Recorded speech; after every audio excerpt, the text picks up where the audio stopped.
ইমোতে কেউ কল দিলে আমরা বুঝতে পারি না, কিন্তু ইমোর ভিতরে যখন কিনা আসি তখন দেখি যে আমাদেরকে কেউ কল করছে। ঠিক আছে?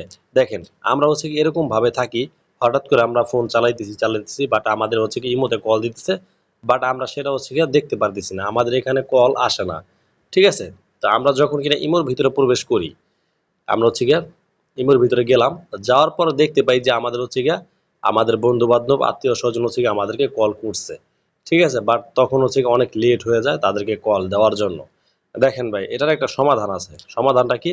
আপনারা অতি ফাস্ট এই যে ইমোটা দেখতেছেন, এই ইমোটার ভিতরে ক্লিক করে জাস্ট ধরে রাখবেন। ধরে রাখার পরে এখানে আপনারা উপর থেকে দেখতে পারবেন অ্যাপ ইনফো নামে একটা অপশন। আপনারা এখান থেকে অ্যাপ ইনফোর ভিতরে ক্লিক করে দিবেন। তারপরে একটু স্ক্রল ডাউন করে নিচে চলে যাবেন। এখান থেকে আপনারা খুঁজে বের করবেন পারমিশন। এই যে পারমিশন, তারপর একটু স্ক্রল ডাউন করে নিচে যাবেন। নিচে যাওয়ার পর এখানে দেখতে পারবেন আপনারা এই যে নট অ্যালাউড এর জায়গায় আপনাদের হচ্ছে এই নোটিফিকেশনটা এরকম থাকবো।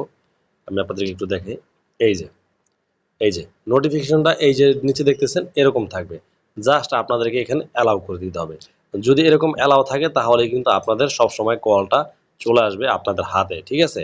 আরেকটা সেটিংস আপনাদেরকে দেখাই। যদি আপনাদের সেটিংস করার পরও হচ্ছে কি আপনারা কল পান না, সেই ক্ষেত্রে আপনারা কি করবেন, যেই আইডি থেকে কল পান না আপনি সেই আইডির উপরে জাস্ট আপনি ক্লিক করে ধরে রাখবেন।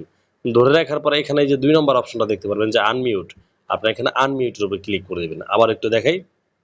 এই যে এখানে দেখেন সবুজ ফ্যান নামে একটা আইডি আছে, জাস্ট এই আইডির ভিতরে ক্লিক করে ধরে রাখলাম।